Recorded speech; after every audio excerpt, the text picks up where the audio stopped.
Fire in the Minds of Men, Chapter 2, A Locus of Legitimacy. As Paris overthrew the old regime, its citizens felt an almost desperate need for some new source of authority. The story of this need is usually told in terms of political social forces, but it can also be told in terms of an ideological and geographical search for legitimacy. If one were to use a single word to describe what the original French revolutionaries were really seeking, it might well be a key term later used by the Russian, oprositisia, or to simplify. The desire for radical simplification, even of oneself, as the reflective verb suggests in Russian, impelled intellectuals following Rousseau to reject personal pretensions as well as social convention. A similar striving towards simplicity compelled politicians leading up to Robespierre to rely increasingly on liquidation as well as inspiration. At the root of everything lay the passionate desire of thinking people to find a simple, unifying norm for society like the law of gravity that Newton had found for nature. In their drive towards revolutionary simplicity, Frenchmen melded many estates into one state, discarded innumerable titles for the uniform citizen, brother, and tu, supplanted elaborate Rococo art with a severe neoclassicism, discarded complex Catholic traditions in the name of Dame Nature, or a supreme being, and replaced reasoned argument with incantational slogan. The early revolutionary call for one king, one law, one weight, one measure prefigured later French evangelism in spreading the use of the metric and decimal systems. Throughout the inventive revolutionary era, new symbols and societies seemed to be searching for le point parfait, the perfect point, within a circle of friends. These were the strangely appropriate names of the two leading Masonic lodges that flourished in Paris during the Reign of Terror. But where was the perfect point on which to base a new secular faith? For many, the progressive simplification of the political process provided a kind of answer by reducing the locus of popular sovereignty from a national assembly to an executive of 12, 5, 3, and finally one man. Precisely under Napoleon, however, the professional revolutionary tradition began. The appearance of conspiracies within Napoleon's army at the height of his power revealed an unsatisfied revolutionary thirst for something more than pure power. Violence was part of what revolutionaries sought, and was in many ways their ultimate form of radical simplification. 1,000 hopes and hatreds could be compressed into a single act of blood ritual, transforming philosophes into révolutionnaires. As the darkest mystery of the revolutionary faith, violence was at first mainly discussed by reactionary opponents who saw the revolutionaries preempting the promise of the ancient religions to provide salut par le sang. Revolutionary violence has been best described metaphorically as a volcanic eruption or the birth pain of a new order. Because revolutionaries always believe their violence will end all violence, it might also be described as the sonic boom at which controls must be reversed, the vortex of the whirlpool in which a hopelessly descending object may suddenly be hurled up to freedom. The mark of blood distinguishes real revolution from mythic melodrama. About the storming of a Bastille or a winter palace, the drama resembles rather that of a medieval passion play, in, however, The act of crucifixion, rather than the fact of resurrection, provides le point parfait for a new beginning. Belief in a purely secular salvation leads the modern revolutionary to seek deliverance through human destruction rather than divine redemption. We shall trace the course of revolutionary violence from a romantic Italo-Polish phase in the early 19th century to an ascetic Russian form in the late 19th and early 20th centuries. Yet the same lava that was to destroy the decadent Pompeii was also to fertilize the new Eden.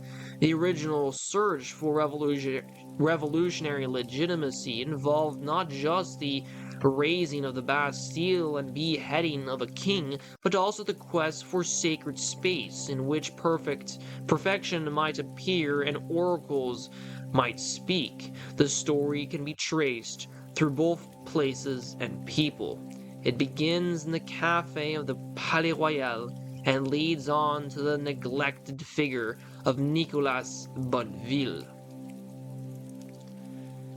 The cafes of the Palais Royal.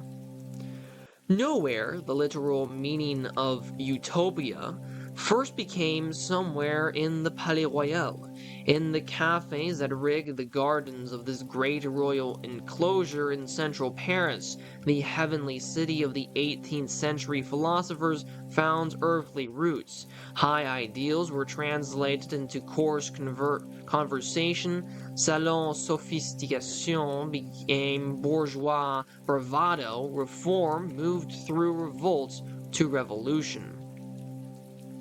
The Palais Royal had political origins as the creation of Cardinal Armand de Richelieu, the father of raison d'etat in modern France.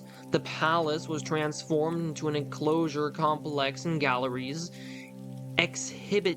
exhibition halls, and entertainment centers in the early 1780s, and was opened to the public by the reform-minded Philippe of Orléans.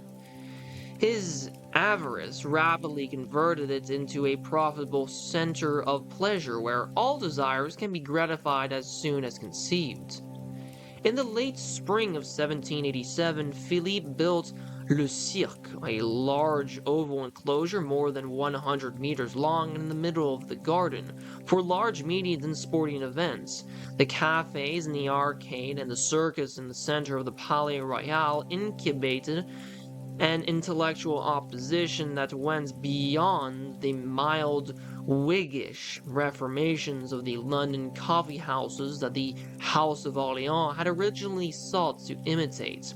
The Palais Royal became a sort of Hyde Park of the French capital, the place where political opinions formed, the agora of the city in ferment, the forum of the French Revolution.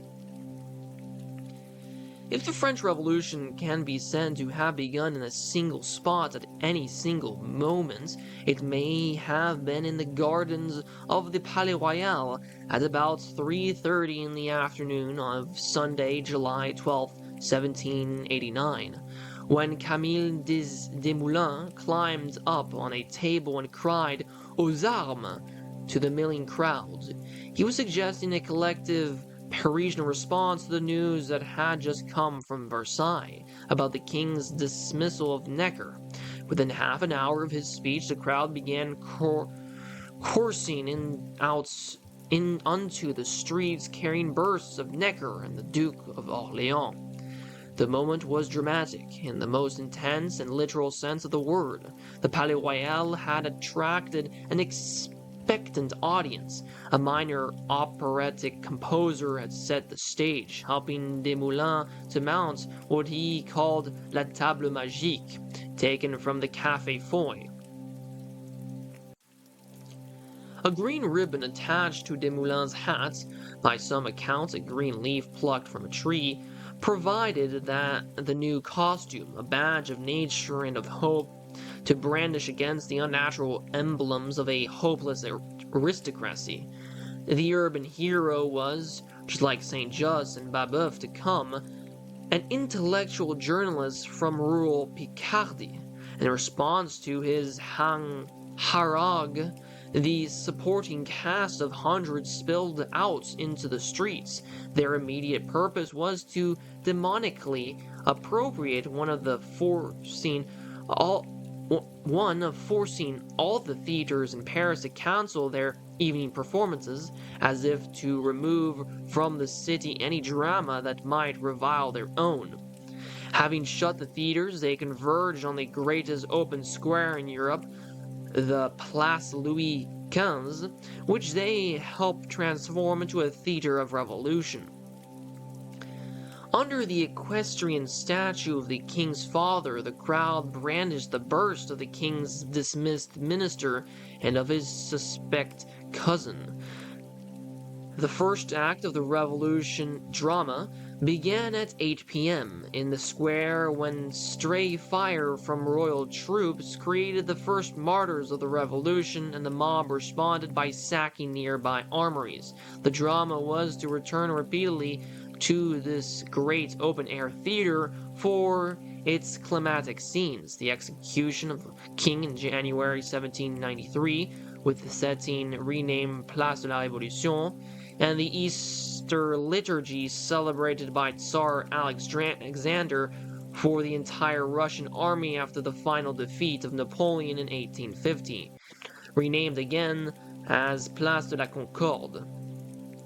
In July 1789, however, the Great Square was only a point of transit for the Paris mob as it drove on to express in the center of Paris the destruction that had previously begun in the periphery with the razing of the 40 royal custom houses. The ultimate destination of the crowd that first acquired an identity on July 12th was, of course, the sparsely populated prison and armory known as the Bastille. But their original assembly points had been the Palais Royal, located about halfway between the Place Louis XV and the Place de la Bastille. The Palais continued to play a central role in the choreography of conflict during the early years of the Revolution. The habitués of the Palais were, in a way, the original people of revolutionary rhetoric, and the mob that assembled there periodically the model for revolutionary mobilization. By early August, police were coming from other sections of the city to deal with the disorders reigning in the Palais Royal and the dangers that could result from them. If the Palais Royal was not yet unified behind the republicanism of Desmoulins, it echoed the Anglophilia of the Duke of Orléans in hailing the events in France as cette glorieuse révolution. Petitions against a royal veto were carried to the assembly in Versailles from the citizens assembled in the Palais Royal, who constituted themselves as a kind of informal voice of revolutionary authority in the city. Songs in praise of the soldiers said to have refused orders to fire on the people were improvised in the name of citizens of the Palais Royal. Lacking a king, Paris found a chief in the Palais Royal.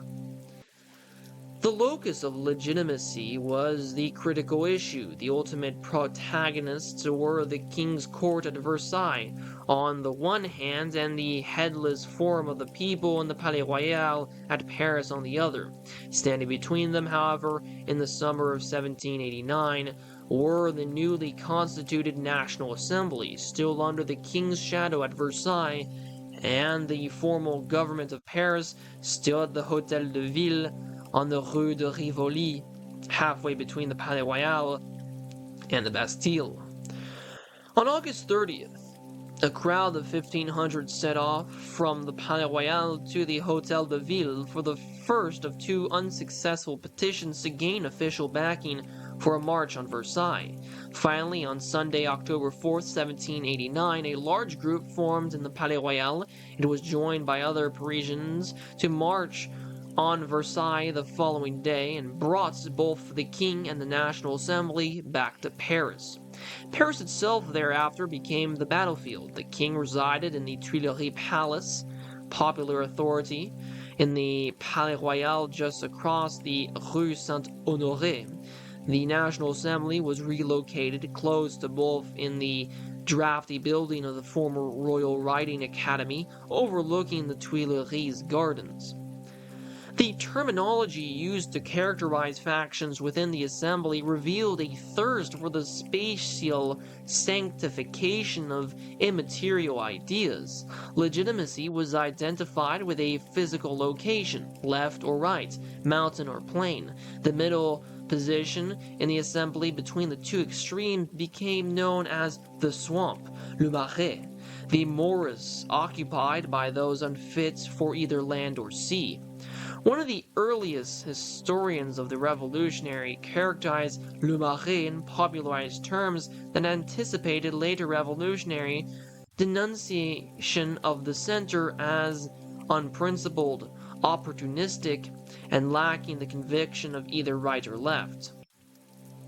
Between these two extremes, men of secret votes and silent cowardice stagnate, always devoted to the strongest party in serving the powers that be. The place occupied by these eunuchs in the convention was called the swamp. It is called the center in modern assemblies.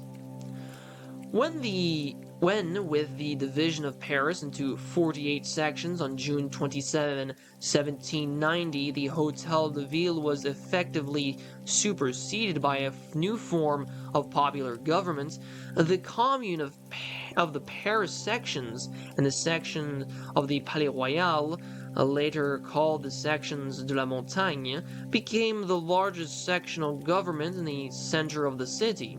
News of divisions and debates in the National Assembly often came first from partitions relating their accounts at the nearby cafes in the Palais Royal. Rumors were manufactured there that the king was planning to flee France by assuming masked disguises or by digging a secret canal to St. Cloud. The Palais Royal played a central role in revolutionary Paris for three reasons. It offered, first of all, a privileged sanctuary for intellectuals where they could turn from speculation to organization. Second, its owner and patron, the Duke of Orléans, represented the points through which new ideas broke into the power elites of the old regime. Finally, the Palais provided a living link with the underworld of Paris and with the new social forces that had to be mobilized for any revolutionary victory. Royal ownership assured immunity from arrest within the Palais Royal, and from 1788 to 1792 a host of new organizations were formed and key meetings held there. Amidst the ferment of 1789, literary and artistic talent was rallied to the revolution by pioneering, if often short-lived, clubs. The Lycée de Paris, le Lycée des Arts, Musée Français, Atheum, and Club de 1789. The Revolutionary Theatre found a home there first in the Théâtre des Variétés, which had opened in 1785, and then in the new Théâtre de la République, to which many outstanding actors of the National Theatre, including the legendary Talma, moved in 1792.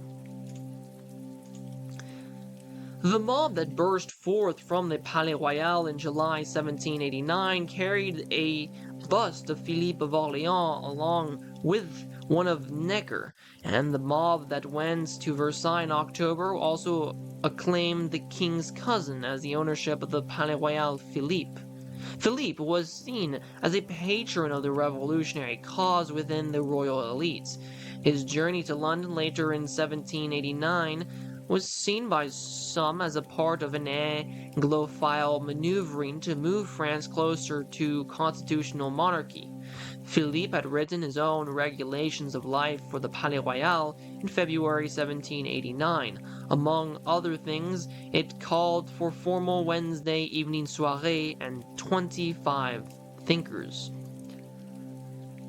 His personal sponsorship of the Musée Français and his apartments, and of various publications as well as open-air dramas in the gardens of the Palais led many conservatives to assume that the revolutionary tumult was in some sense the result of an Orleanist conspiracy. Shortly after the proclamation of a republic on September 15, 1792, Philippe of Orléans presented himself to the new communal government of Paris with a request to be renamed Égalité, and to have the garden of the Palais called the Garden of Equality. He paid tribute to his experience as a Freemason for providing him with a sort of image of equality, but gave thanks that he had now left behind the phantom for the reality. The rebaptized head of the House of Orléans was then elected a member of the convention, over Robespierre's opposition. 2 months later, a decree of the convention challenged the sincerity of Philippe's conversion, suggesting that he speculated on the revolution as on his jockeys, and had simply acted in a way most convenient to his interests. Jean-Paul Marat cast further doubts on Philippe's civic dedication, civisme. When a revolutionary leader was assassinated in the Palais Royal on January 20th, suspicion of Philippe deepened, and the convention unleashed a kind of stormtrooper organization, the so-called Defenders of the Republic, for raids on the Orleanist redoubts. When Philippe's son, the future King Louis-Philippe, defected to the counter-revolutionary camp together with General Charles-François du Maurier in the early spring, Philippe Égalité was arrested and eventually guillotined on November 6, 1793. The Palais Royal was the center in Paris not just of high politics and high ideals, but also of low pleasure, along with the political effervescences fostered by agitators whose mysterious existence seemed more appropriate for a novel than for reality, appeared rakish publications that mixed politics and pornography, such as the National Bordello under the sponsorship of the Queen for the use of provincial confédérats. Philippe Égalité once again showed the way. His longtime mistress, Madame de Genils, later Citoyenne Brulard, was a kind of princess among the prostitutes of the Palais Royal, as well as a governess of the princes. The new personal secretary he brought to the Palais in 1788, Coderlos de la Closse, was the author of Les Liaisons Dangereuses and a pioneer in the liberated pornography and that flourished during the Revolutionary era. Laclosse's friend, the Marquis de Sade, opened a bookstore in the Palais during the turmoil to sell his dark masterpieces, every form of sexual gratification that he described was available in the cafes and apartments of the Palais Complex. The gardens were the gathering place for prostitutes, and respectable women did not appear in the Palais Royal after 11 a.m. Even before the revolution, the Palais Royal had generated a counter-morality of its own. A defiant prostitute who refused to give herself to the Comte d'Artois became a folk heroine, and a Café La Veneuse was named in her honor.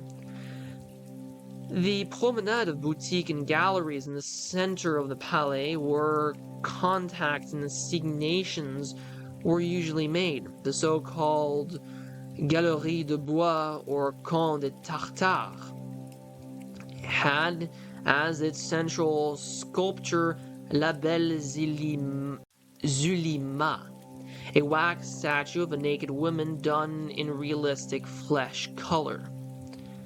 Cafes were the heart and soul of the Palais Royal. About 24 ringed the Palais Royal and beckoned strollers from gardens into the arcaded pleasure spots, which were literally as well as figuratively the underground of Paris. Like the cirque in the middle of the gardens, 5/8 of which was dug out below ground level, the cafes were mostly underground.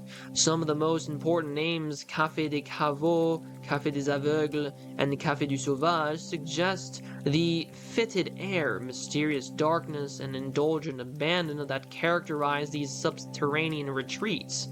The Café des Aveugles offered 20 separate caves for the sexual and neurotic delectations of its customers, who usually descended there after lighter alcoholic preliminaries, at the Café Italien directly above. For those who remained in or returned to the Café Italien, also known as the Corazza, passions turned political, and politics became international because of its large Italian clientele. The verb to politiker, may even have originated in the café langage of the Palais. A special kind of politics emerged in this ambience. Playful irrelevance and utopian speculation were preferred to pedestrian practicality. It was not the politics of those responsible for exercising power in the National Assembly or within the Paris sections. It was a politics of desire fashioned over drinks that induced blissful oblivion, such as the non-lo sapraillage, fractured Italian for you will never know it. And after sweets designed for glutens, such as the ice cream confections of the Café Tortoni, the cafés of the Palais Royal were also filled with votive objects of the emerging new faith in the applied sciences. In the Café Mécanique, the ancestors of our automatic bars, drinks appeared from trapdoors, which were part of an elaborate set of levers and other devices illustrating various principles of Newtonian physics. Illusion became reality in the Café des Mille Colonnes, where mirrors magnified a few columns into thousands. A stove that warmed the Café Italien was shaped like a pioneering balloon flown by Joseph Montgolfier, who himself frequented the café. The complex of cafés made the Palais Royal seem to the most acute observer of Paris on the eve of revolution. The capital of Paris, a sumptuous little city within a large one, the temple of voluptuousness. The sanctuary within this temple was the Café Foy, before which Desmoulins issued his famous call to arms on July 12, 1789. The Foy was the only café that had both the privilege of serving tables within the garden and control of a passageway out of it unto the Rue de Richelieu. Thus it became the portico of the Revolution, the precise point at which Desmoulins' followers first moved from talk to action on the streets. During these months of excitement, the Café Foy was to the Palais Royal what the Palais Royal was to Paris, a little capital of agitation within the kingdom of agitation. The Foy earned a mantle of martyrdom when it was shut down briefly by the king later in 1789, and the cafés of the Palais Royal continued.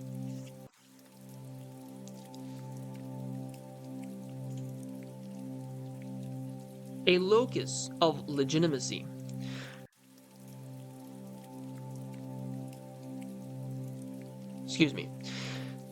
And the Café of the Palais Royal continued to politicize the populace of Paris in emotionally satisfying ways that neither the National Assembly nor the sectional governments could altogether duplicate.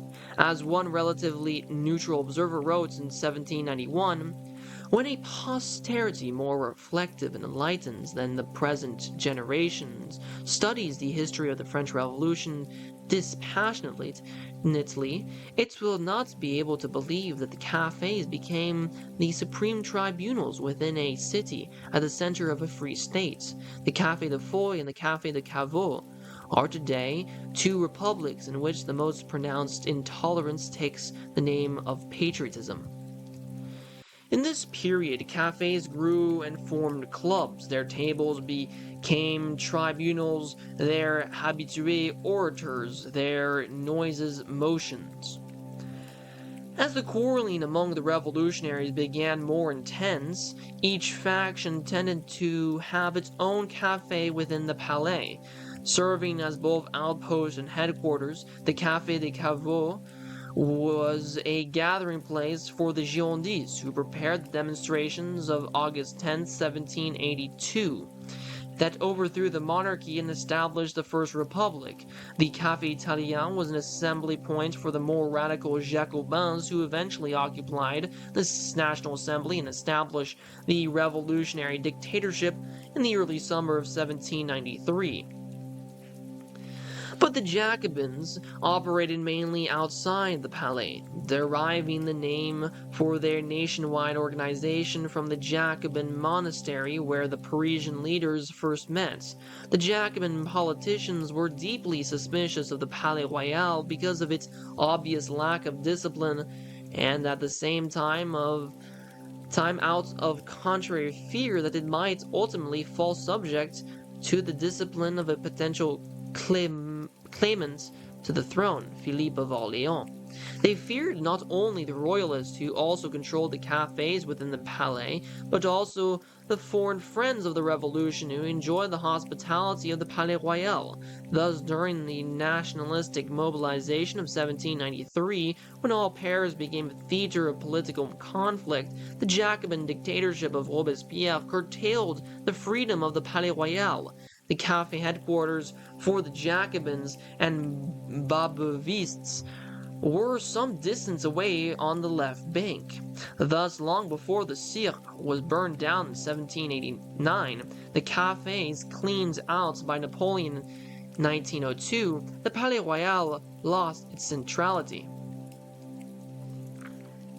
But why was the Palais Royal able to mobilize mass emotion so successively during the early years before full state power and military emergency could be invoked against it?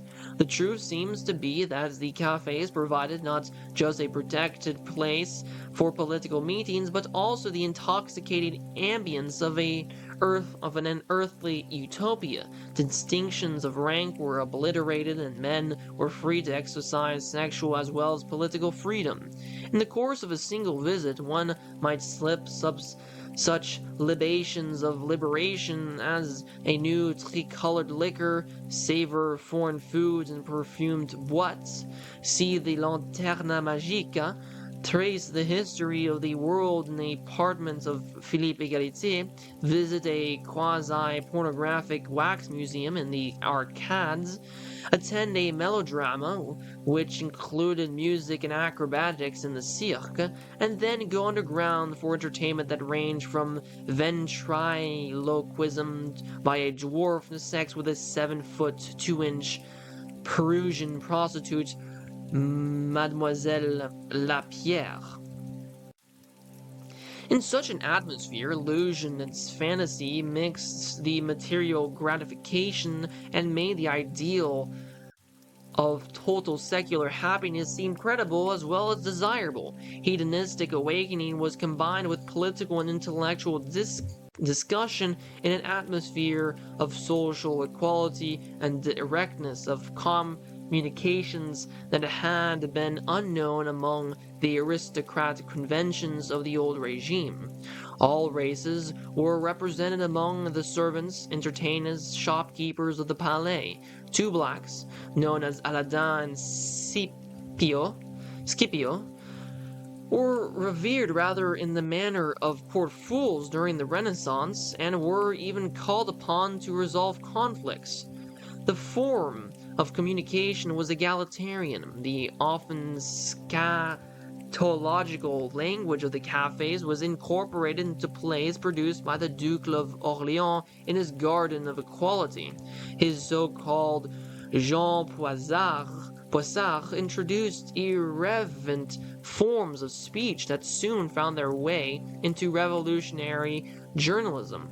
The Palais Royal was an intensely verbal place, infecting Paris and all of France with its revolutionary rhetoric and iconoclastic speech. As one pamphlet noted ready in 1790, the Palais Royal is a theater which imprints a great movement on the capital and on all the provinces of the French kingdom.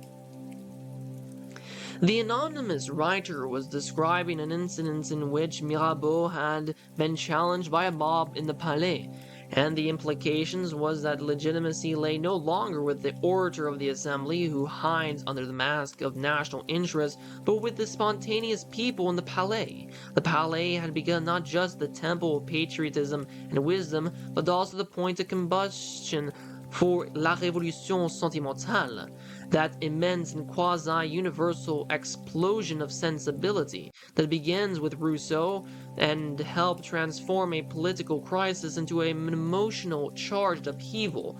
From May to October 1789, there is no scene which did not end in tears and embraces, and many of those scenes began in the Palais Royal. A sacred temple where the sublime sounds resound in a celebration of this revolution that is so happy for the French nation and of such good augury for the entire universe. Within the cafe, a small group of trusted friends often met at a table and gradually formed a basic new unit for revolutionary activity, the Circle. Mercier noted that even before the outbreak of revolution in 1789, the taste of circles unknown to our fathers and copied from the English has begun to become naturalized. Unlike the English, the French in the Palais Royal became grave and serious once gathered in a circle. A small group could move beyond the surface conviviality of the cafe to deeper dedication in a circle, unified by the pursuit of truth, a sharing of inner thoughts, and the strength of a uniform equality. The most important such body to appear in the Palais Royal during the turbulent and creative early years of the Revolution was the social circle, the Cercle Social, which was in some ways the prototype for the revolutionary organizations of the future. Its founder, Nicolas Bonneville, was as important and innovative in his day as he has been neglected since.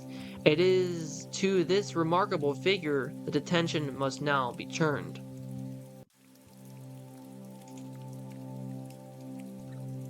Nicolas Bonneville and oracular journalism.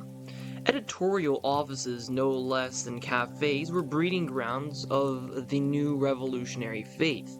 Indeed, at almost every crucial point of the French Revolution, journalists stood at center stage, or perhaps left center, with active political leaders slightly to their right.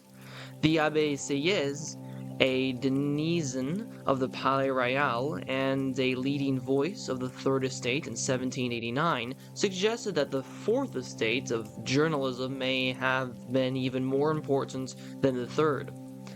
The printing press has changed the fate of Europe. It will change the fate of the world. The press is for the immense spaces of today what the voice of the orator was on the public square in Athens and Rome. The Fourth Estate in many ways replaced the First, the Church. In revolutionary France, journalism rapidly arrogated to itself the Church's former role as the propagator of values, models, and symbols for society at large. Indeed, the emergence of a dedicated ideological revolutionaries in a traditional society, in Russia in the 1860s no less than in France of the 1790s, deepened heavily on literate priests and Sumerians becoming revolutionary journalists. Like church-state relations in a earlier era, the relations between the journalists and the politicians of revolution involved both deep interdependence and periodic conflict. The new breed of intellectual journalists during the French Revolution created both the basic sense of legitimacy and the forms of expression for the modern revolutionary tradition. Journalism was the only income-producing profession practiced by Marx, Lenin, and many other leading revolutionaries during their long years of powerlessness and exile. The story of the link between journalism and revolution, one to which we shall repeatedly return, began with the sudden imposition at the onset of the revolution of two new conditions on journalists: the granting of unprecedented civil liberties and the assignment of broad new tasks of civic mobilization. The idea that the events in France were part of a process greater than the sum of its parts was popularized by the new journals which sprang up in 1789, like Révolution de France et de Bourbon and Révolution de Paris. When the latter ceased publication in February 1794, it proclaimed that the people were now in power and that la révolution est faite.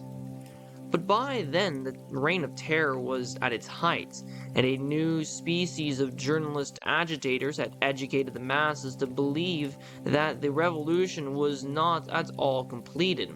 They were men like the Swiss Sardiens, Dr. Jean-Paul Marat, and the Norman libertine Jacques-René Hébert, who had begun his journalistic career while serving as a ticket seller at the Théâtre des Variétés in the Palais Royal. Marat broke the unspoken taboo against using the press to call openly for violence against fellow Frenchmen. He institutionalized the perpetual denunciation of traitors, often writing from hiding or exile in his L'Ami du Peuple.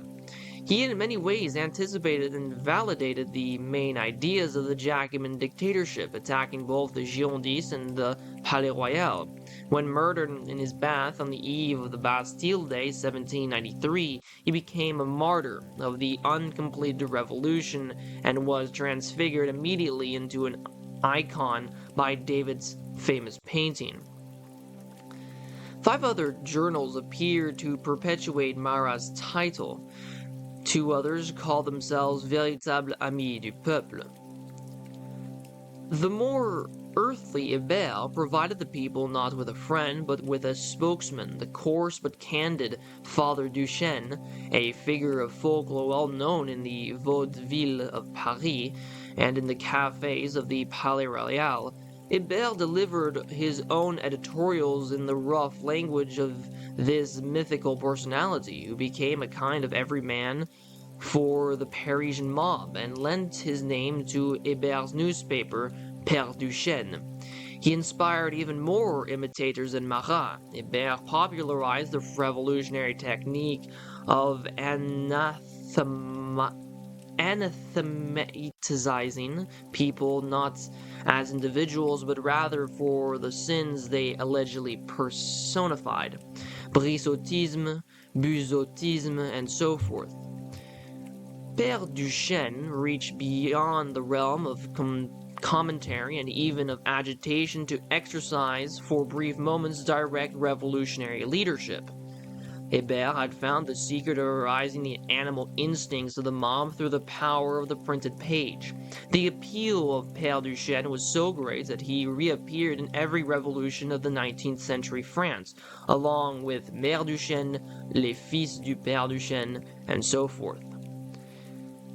This rough-hewn personification of the revolution was more than merely the hero of a popular morality play or the mouthpiece for the left wing of the revolution. He represented a ritual desecration of the authority, something that was as important to the Cultural Revolution as was the legal change in authority to the political revolution.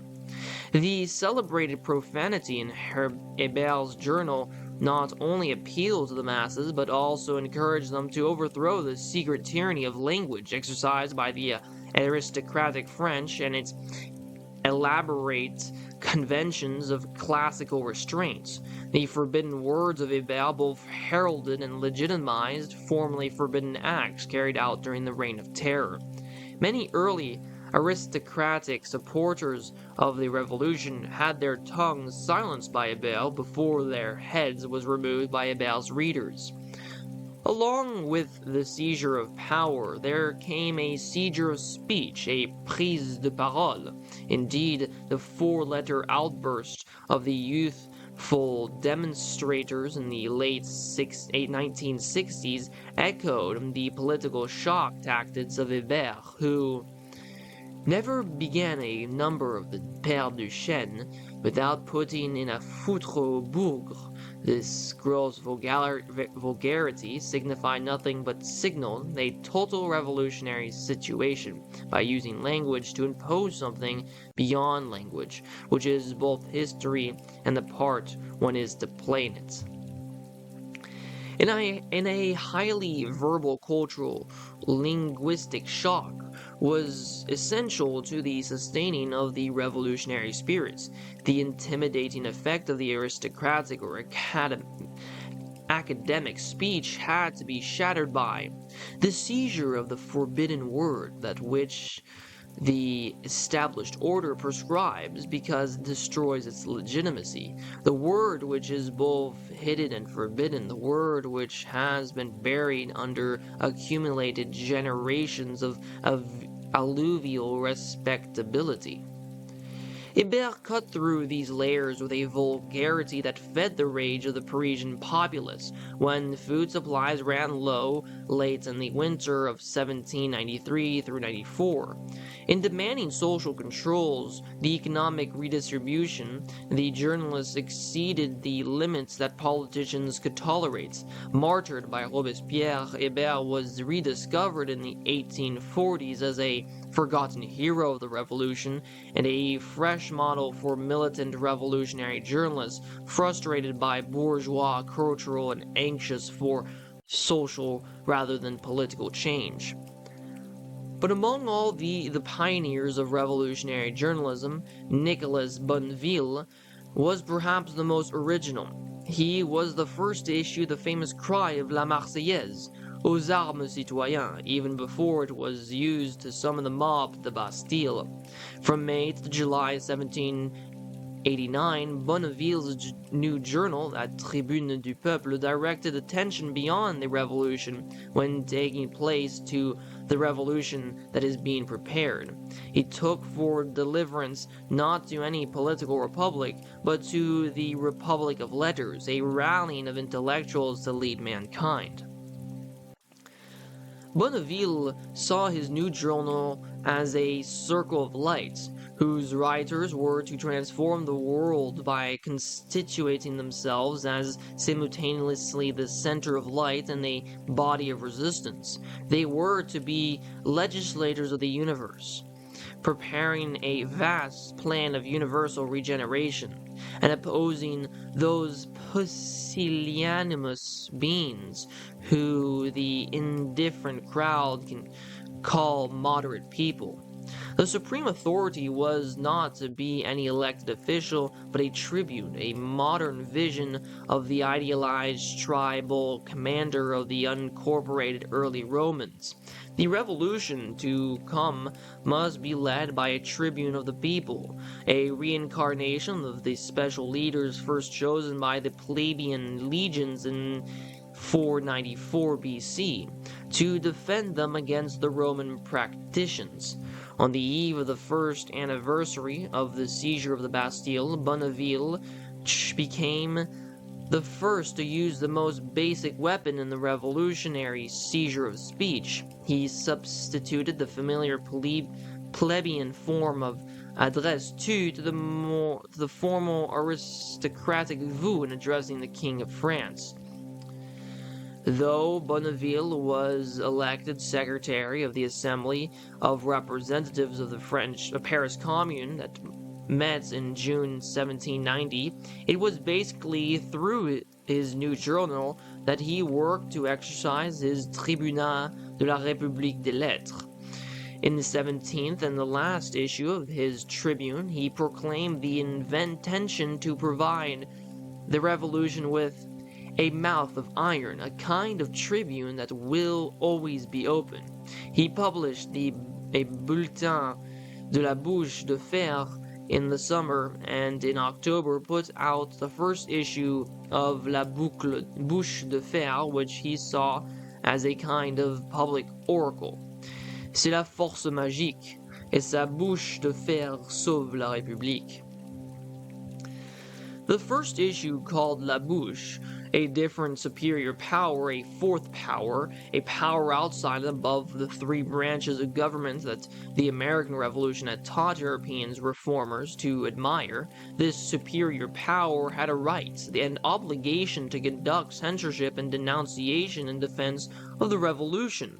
Its mission was universal surveillance on behalf of that multitude of good citizens who are not yet enlightened enough to know that they desire. Reporters for Bonneville's journal were tribunes of the people, countering the despotic tendencies not only of monarchs but also of partition assemblies. These tribunes were not just to represent their region, but were also to know and report the heart of their people. All nations and languages were to send messages to Bonneville's letterbox, which was shaped like an iron mouth. This mouth was to swallow and digest the words that it was fed, and then to announce his counsel to friends of truth everywhere. Just as mouths of gold spoke of war, so the mouth of iron announced the coming of universal peace. Indeed, its distribution on the streets was to be announced by trumpeters. Although Bonneville's journal ceased publication on July 28, 1791, the echoes of its trumpets did not die out. In the early years of the Revolution, Bonneville and other literary journalists, in effect, invented a new post-aristocratic form of French that was rich in neologisms and hailed as la langue universelle de la République. This language was forced on the dialect-rich provinces as a means of destroying local loyalties in a time of national danger. After 1792, the documents of the central government was no longer ever even translated into provisional dialects. In some ways, a body of language replaced the body of the king as the symbol of French unity.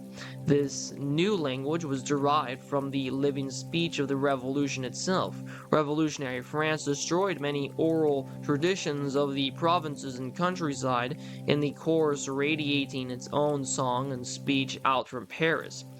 In the hands of Bonneville's associates, men like Anacharsis Clootz, the orator of the human race, the spoken language tended to recapture its primitive function of communal incantation.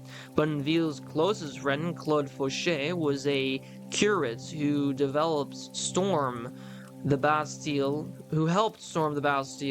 and then stormed the pulpit with a new genre of revolutionary sermon.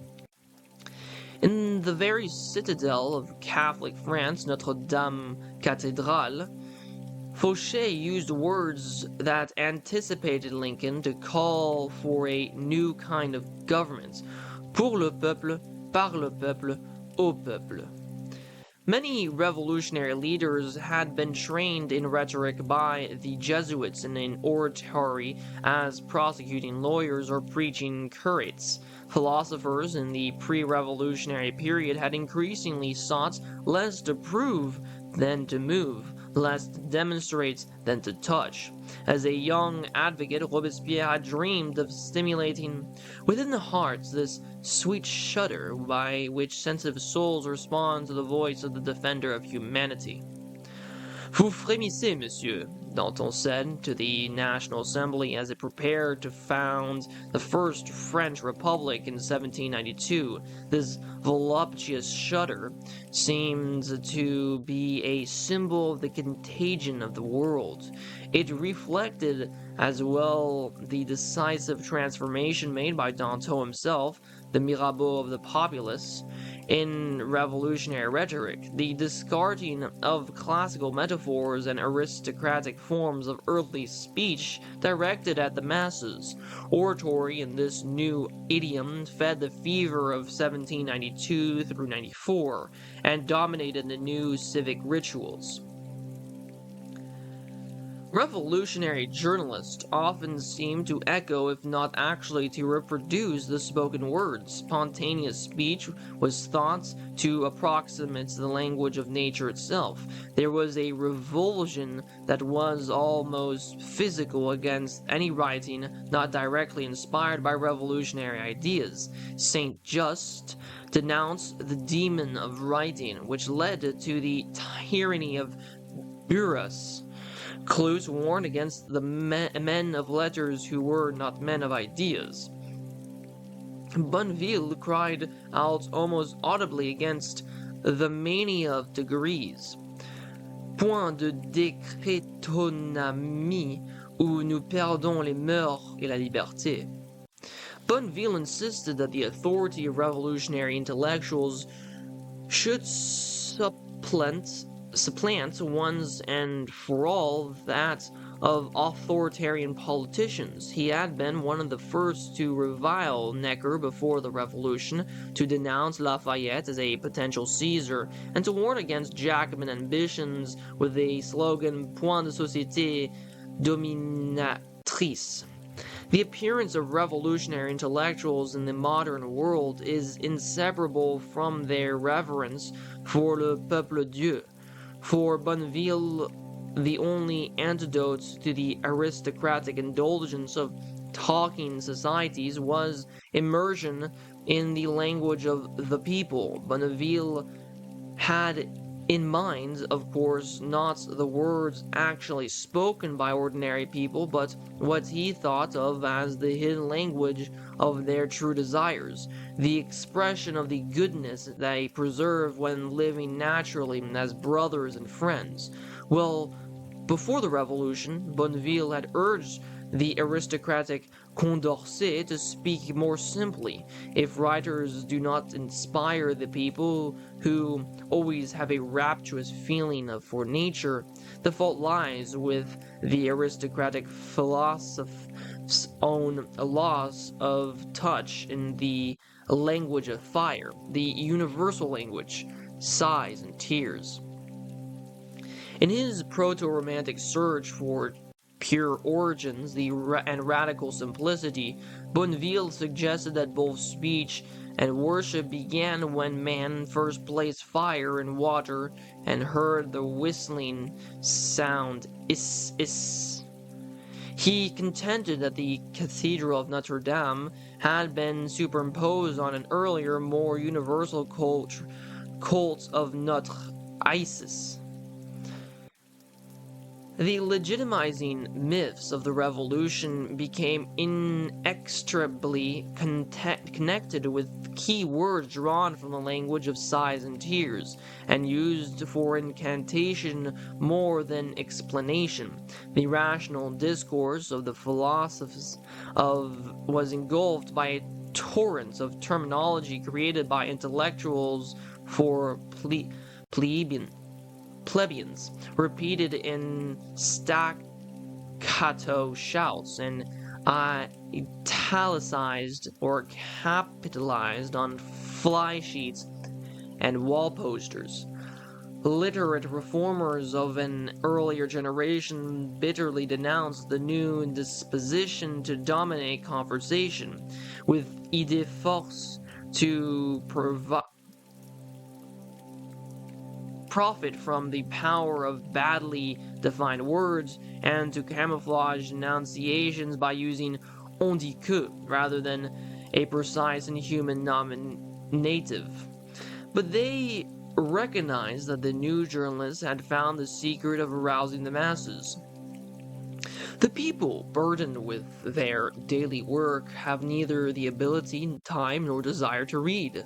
This enormous mass of people could never have been led into the terrible movement of these past 3 years by metaphysical, philosophical, or elegant works. Other levels were needed, not books, but words, liberty, tyranny, despotism.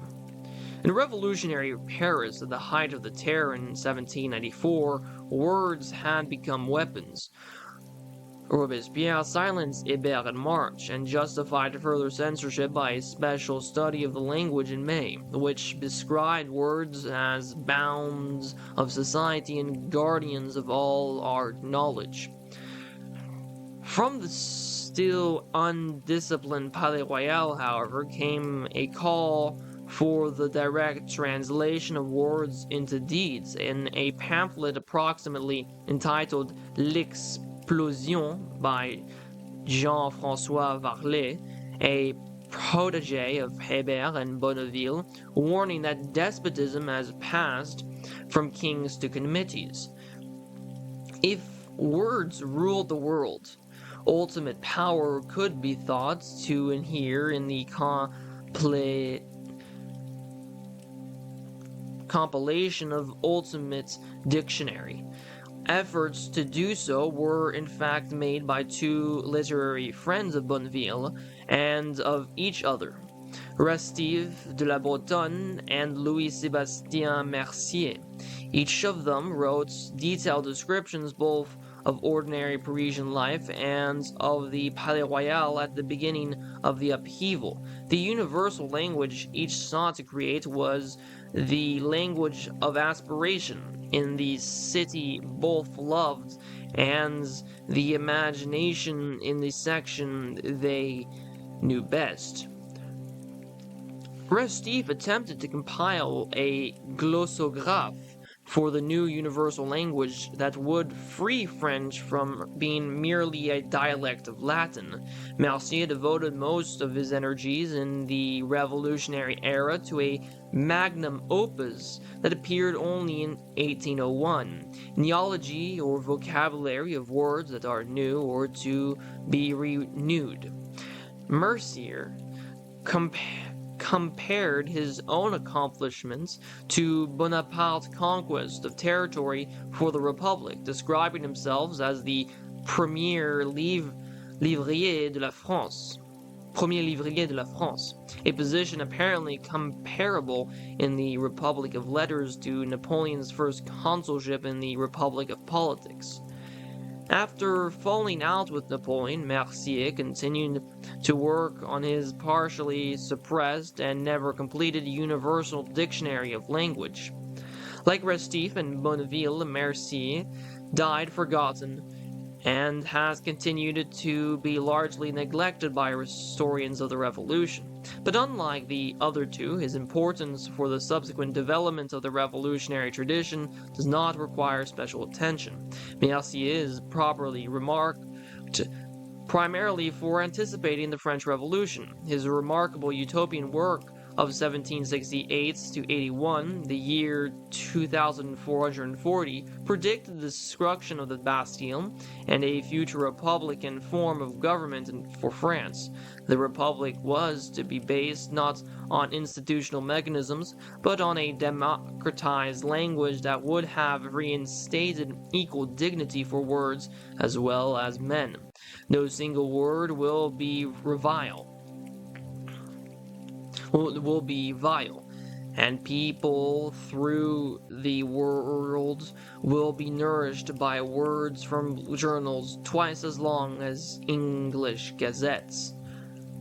When the revolutionary conflagration finally came, Mercier traced its origins to Rousseau and saw it spreading through words that crackled in contemporary language. The introduction of the German edition of his year 2440 found his picture full of fire, and Mercier used the same metaphor 4 years later to suggest prophetically the link between ideas and revolution.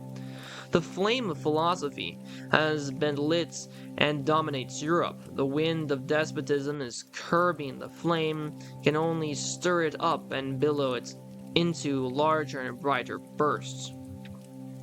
The ultimate keeper of this flame was the most secret inner group within the Palais Royal, Bonneville's social circle. This organization combined the Masonic ideal of a purified inner circle with the Rousseauian ideal of a social, and not merely a political contract. There may have been some continuity with a pre-revolutionary club of the social contracts or social clubs under Philippe of Orléans, to which Bonneville had belonged.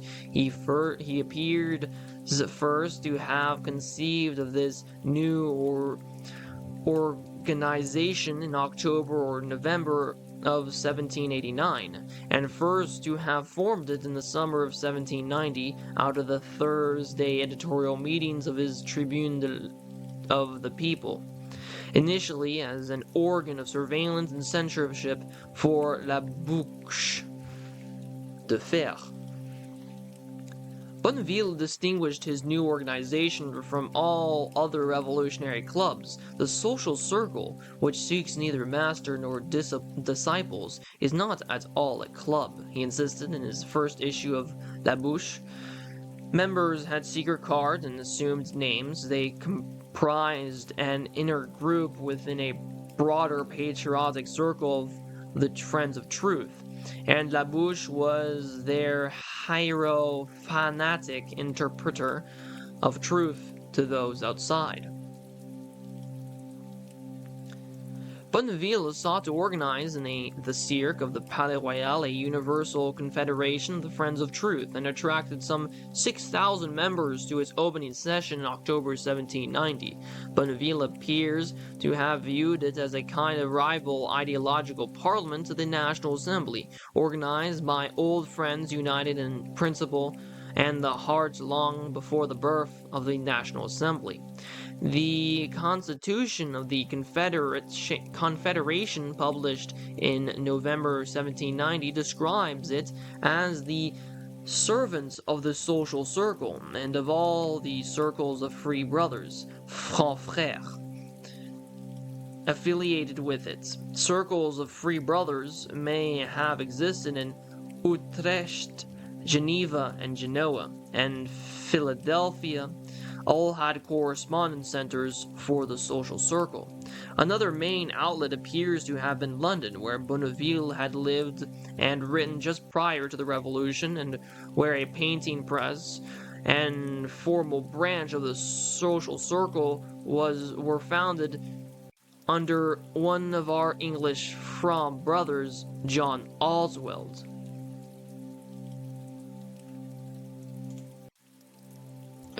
Oswald was an uprooted Scottish soldier of fortune who had fought both America and India, worked as a jeweler and veterinarian, and became proficient in an astonishing large range of languages, including Arabic, Greek, and Portuguese.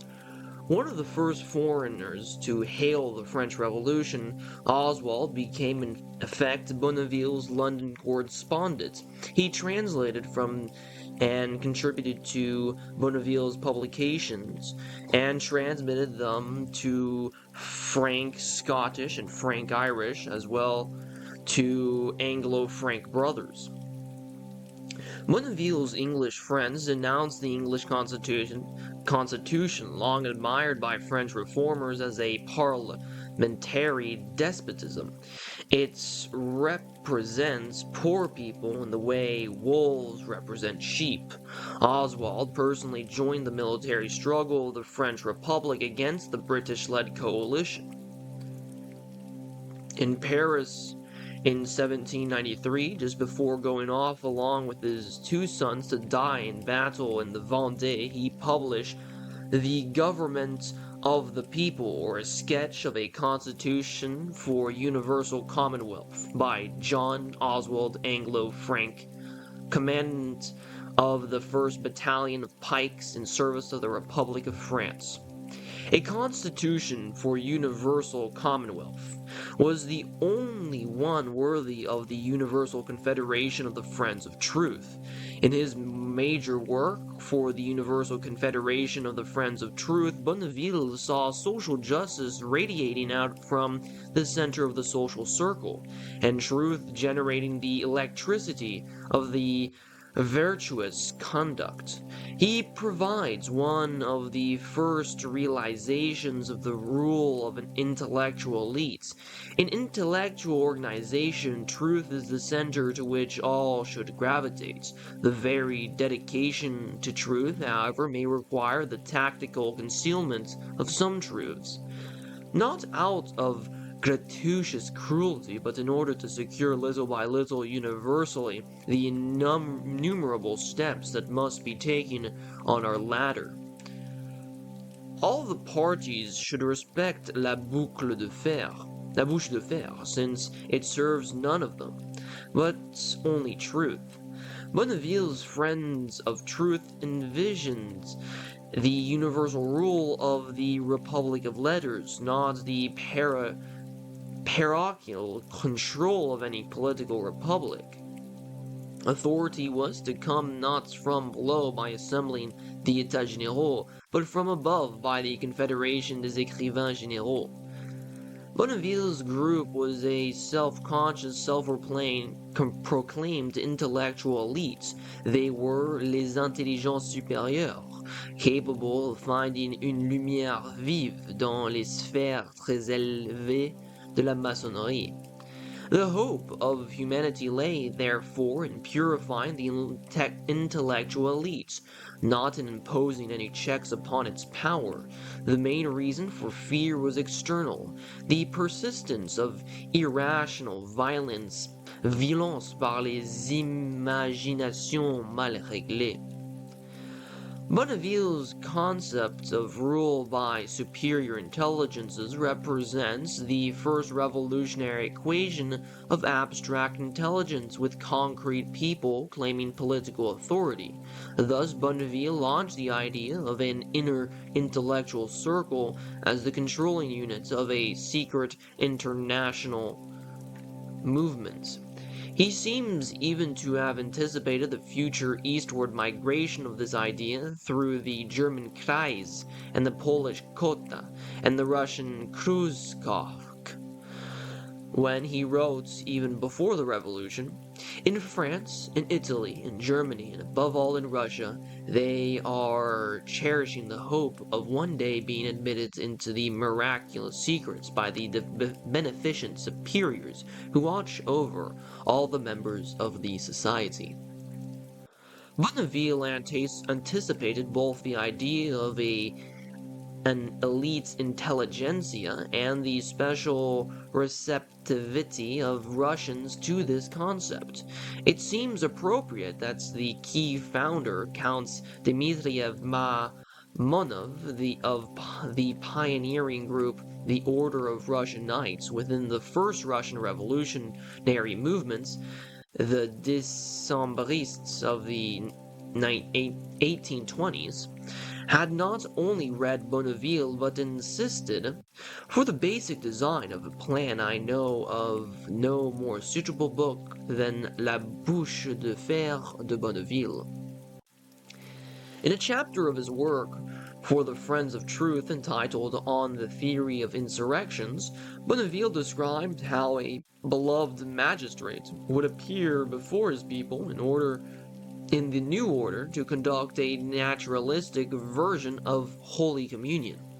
Friends, this is the body of the sun which ripens the harvest. This is the body of the bread which the rich owe to the poor.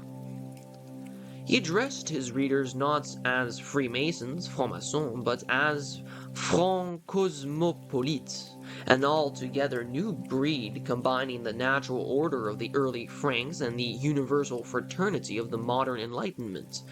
After a hymn of truth invoking the need to conquer the lights, Bonneville intoned, Cercle du peuple français, pour forth with a sure hand thy luminous rays into the dark climates. A remarkable appendix spoke of magic circles and reduced major political systems to graphic circular representations of how the parts relate to the center of power. The impression created by his Cercle Constitutionnel was that both the original Constitution of England under Alfred and the Constitution of Revolutionary France represented simple, symmetrical systems compared with the Constitution of England during or since the Puritan Revolution. Yet even the purest of political circles seemed implicitly inferior to the social circle, which would realize the perfectibility of all governments by creating an egalitarian society, the perfect circle in which all points are equidistant from the center. Truth. The Universal Confederation of the Friends of Truth represented one of the first efforts of a small circle of intellectuals systematically to propagate radical social ideas to a mass audience. The Confederation advocated a grande communion sociale that would provide social benefits, universal progressive taxation, and the extension of civic equality to women and blacks. Of the Paris political clubs, the Social Circle was the first to advocate feminism.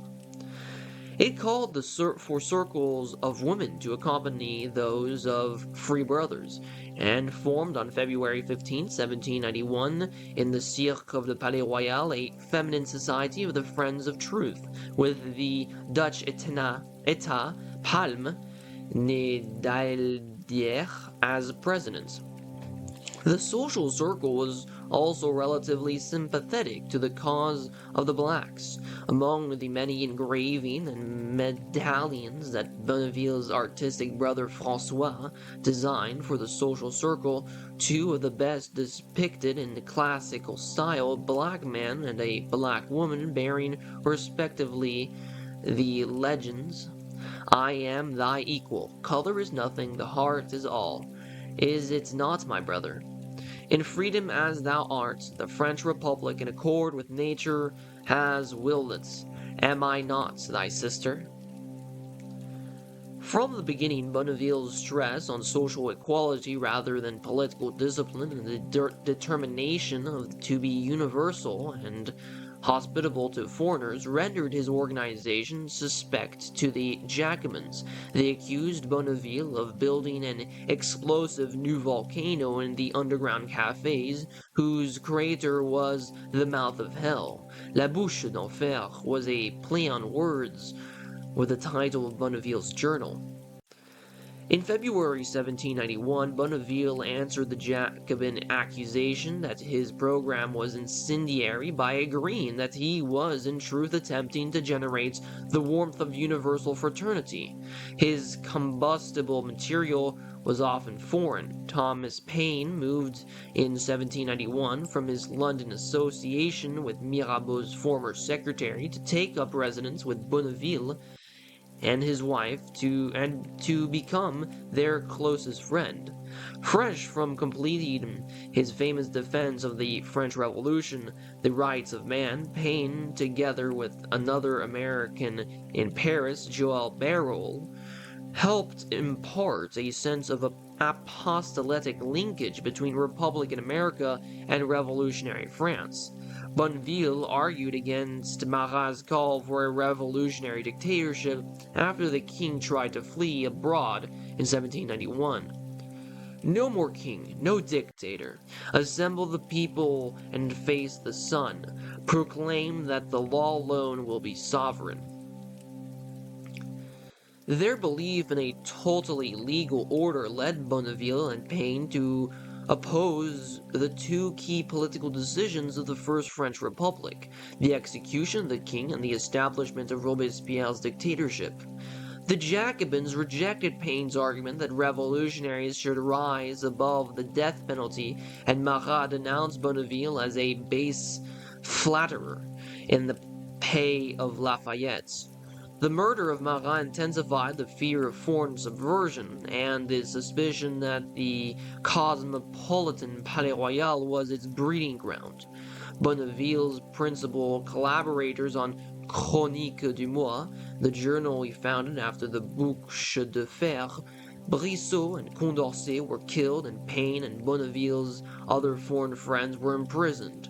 The weapon that Charlotte Corday had used to kill Marat had been purchased in the Palais Royal. Suspicion focused on foreigners. The Belgian Prawley, who had edited since 1791 the journal Le Cosmopolite, in sumptuous offices above the Café Corazza. The Spaniard Guzman, whose gambling center was thought to smuggle money, the English, Irish, and Americans in a nearby hotel who were thought to be Orleanists, the Dutch, Germans, and Italians involved in the short-lived Foreign Legions. Bonneville himself escaped arrest and continued to publish works identified as coming from the press and library, or the dictators of the social circle, even though the organization itself ostensibly ceased functioning in 1791. In fact, the press had always been the heart and soul of the social circle. So long as it continued to operate, the concept of an international egalitarian transformation of society continued to grow and deepen. While on a revolutionary mission for the new republic in September 1792, Bonneville sent back an independent report addressed to free citizens, directors of the press of the social circle, Paris. Thereafter, Varlet, the leading opponent on the left of Robespierre's dictatorship, wrote pamphlets for the press of the social circle. As president of the Central Revolutionary Committee of the Paris sections, he preached permanent insurrection as the logical means of supporting direct democracy. Varlet later joined Babeuf's proto-communist conspiracy of equals and continued along with Sylvain Marchal, author of the Conspiracy Manifestos, to publish with Bonneville's press. The novel of Restif that first introduced the word communist to a general audience, and many of the plays of Bonneville's friend Mercier also appeared under Bonneville's imprimatur. Even Babeuf, who was connected at an early date with Bonneville's Confederation, built his conspiracy of 1796 around an oracular journal that used the original title Bonneville had introduced 6 years earlier, the Tribune of the People. But the Republic was at war in 1792, and so it was inevitable that the locus of legitimacy was to shift away from the Palais Royal. A nation at arms in the name of the people could no longer tolerate elite profits of cosmopolitan confederations and universal truth. Paramilitary defenders of the Republic began systematically forays early in 1793 into the Palais Royal to apprehend alleged foreign aristocratic sympathizers. By mid-year, France was in the middle of a civil as well as foreign war. Paris was suffering a shortage of bread and fuel on the one hand, and an excess of inflammatory patriotic journals on the other. The center of power had moved from the Girondist Assembly to the Jacobin dictatorship. The locus of legitimacy was moving from closed to open space, from the editorial office to the public festival, from the Café de Venus to the Champ de Mars. The great military parade around grounds of Paris on the left bank of the Seine. The Fields of Festival. There was almost certainly no serious conspiracy within the Palais Royal.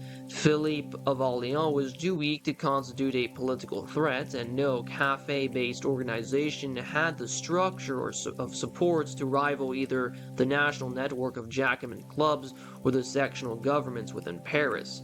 Yet, what Nicolas Bonneville created within the permissive ambience of the Palais Royal was nothing less than the prototype of a modern revolutionary organization. It had global political pretensions, a universal confederation, based on ideological convictions, friends of truth, under the discipline of a secret inner group, the social circle, who pretended to translate Rousseau's general will into revolutionary strategy through an oracular journal, the Mouth of Iron. Physically, Bonneville's organization may be thought as a series of concentric circles. The outer circumference was the high colonnaded quadrangle of the Palais Royal. The second circle, the enclosed cercle, where the Universal Confederation of the Friends of Truth met in 1790 through 91, and the inner circle was where Bonneville's own group met in a cafe even further underground than the subterranean cirque. Bonneville sought legitimacy, not power, and he is thus overlooked by modern historians for whom struggle among political factions is somehow more real than the contention of political symbols. Yet the quest for legitimacy is no less important to trace than is the politics of power if we are to penetrate the minds of revolutionaries and not merely describe the externals of the revolutionary process.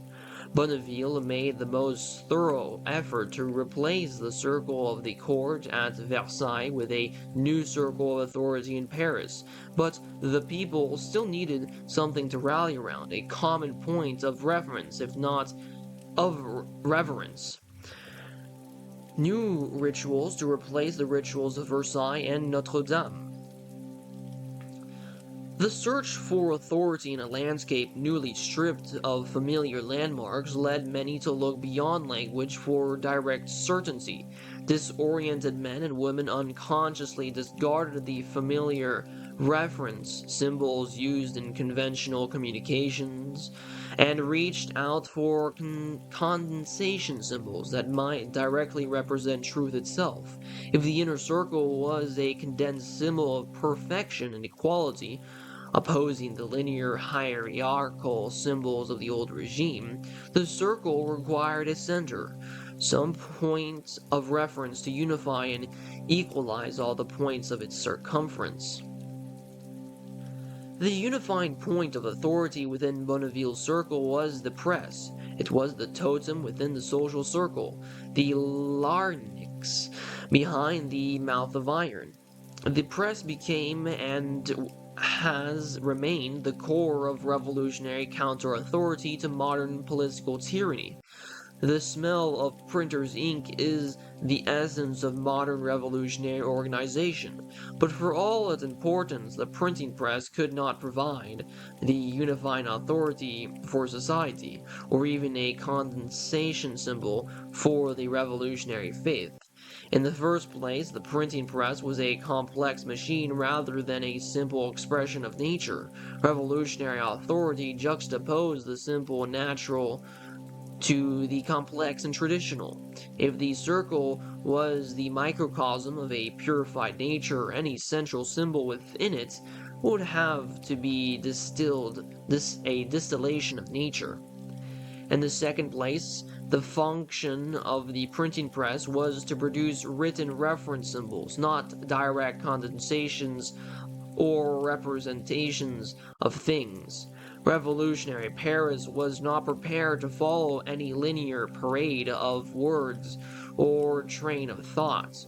Such products of aristocratic complication would lead to dispute and division rather than to unity or of feeling and purpose. Insofar as words played a unifying role in the early years of the revolution, it was through the slogans of orators like Mirabeau and Danton rather than through the structure of arguments. A painting of the murdered Marat and an etched image of Père Duchesne were better known than was any article of Marat or Hébert. Slogans and images changed with the passion that inspired them. They were fleeting points of reference for a fickle populace. But there were also solid symbols that commanded broad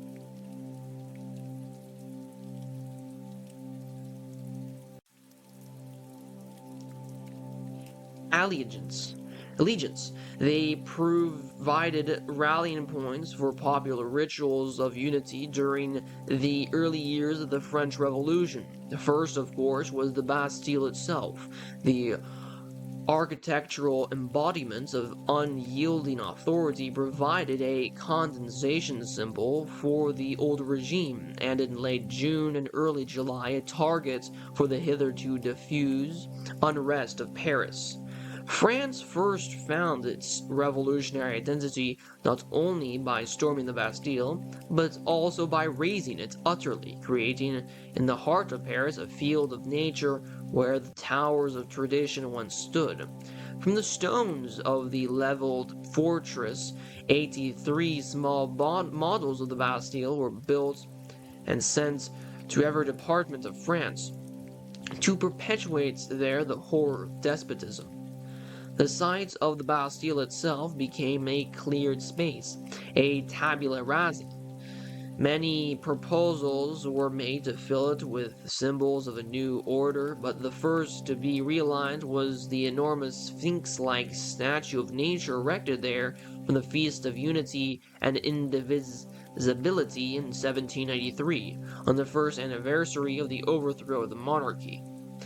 Designed by the brother-in-law of David, a statue was to be the rallying point for a pre-dawn gathering to sing a hymn of nature by Gossec, to hear the poet's Hérault de Seychelles read an invocation to nature, and then to join a ritual that was nothing less than a secular fusion of baptism and communion rites beneath a fountain of regeneration representing nature. From her fertile breast, which she will press with her hands, will spurt an abundance of pure and healthful water. From it shall drink each in his turn. The 86 commissioners sent from the primary assemblies, a single cup shall serve for all. The equivalent of the consecration of the host came from the act of the president of the Convention in filling the first cup and pouring it on the ground as he walked in a circle around the statue of nature, watering the soil of liberty, and tracing the circles within which believers must come to share the common cup. Dame Nature was a rival authority not just to the king, but to the church. On the eve of the first anniversary of the seizure of the Bastille, the Cathédrale de Notre-Dame celebrated not a Christian mass, but a musical Hiérodame of the Revolution called La Prise de la Bastille. By the first time of the Feast of Unity and Indivisibility 3 years later, the high altar in Notre-Dame had been replaced by a mountain of earth from which an actress dressed in white intoned Gossec's Hymn de Liberty. Like a druid priestess, she invoked a kind of secular counter-trinity: Mother, Nature; Daughter, Liberty; and Holy Spirit, Popular Sovereignty. Descend, O Liberty, Daughter of Nature. From its negative focus on sending miniature Bastilles to every department of France, the revolutionary Imagination soon progressed to positive symbols like planting a tree of liberty. A tree had the incalculable advantage of being an organic product of nature, a symbol of regeneration, rooted in the earth but reaching up to heaven. Popular festivals soon took place in local communities around the ritual of planting such a tree. There was a natural equality in the circle of those who gathered for this open air communal events, and there was continuity with the apolitical tradition of planting and decorating a maple.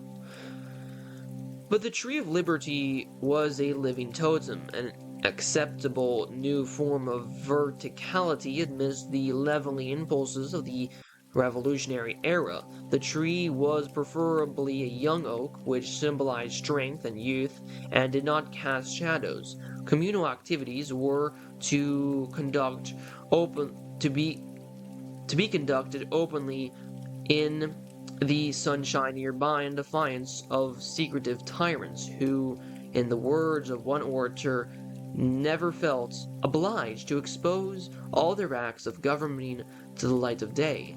They abandoned the trees for the interior of their houses, where they forged the chains that subjugated posterity.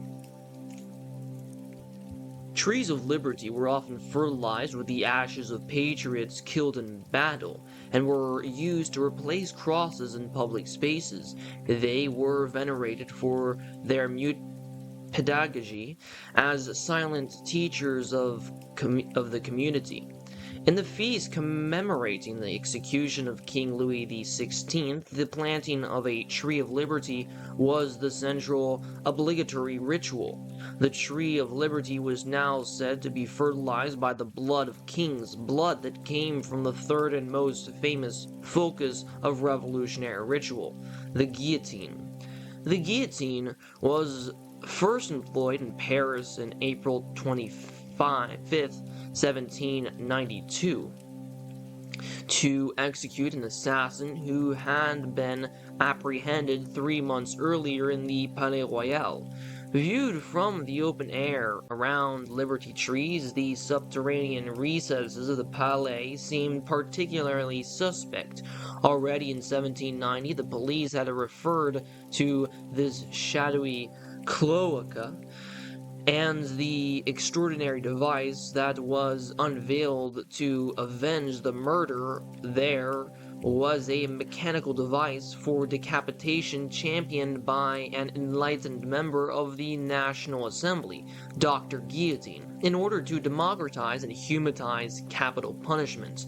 The execution did not take place until the new machine had been tested on both animals and human corpses, and it occurred publicly with electric effect, inspiring both revulsion and fascination.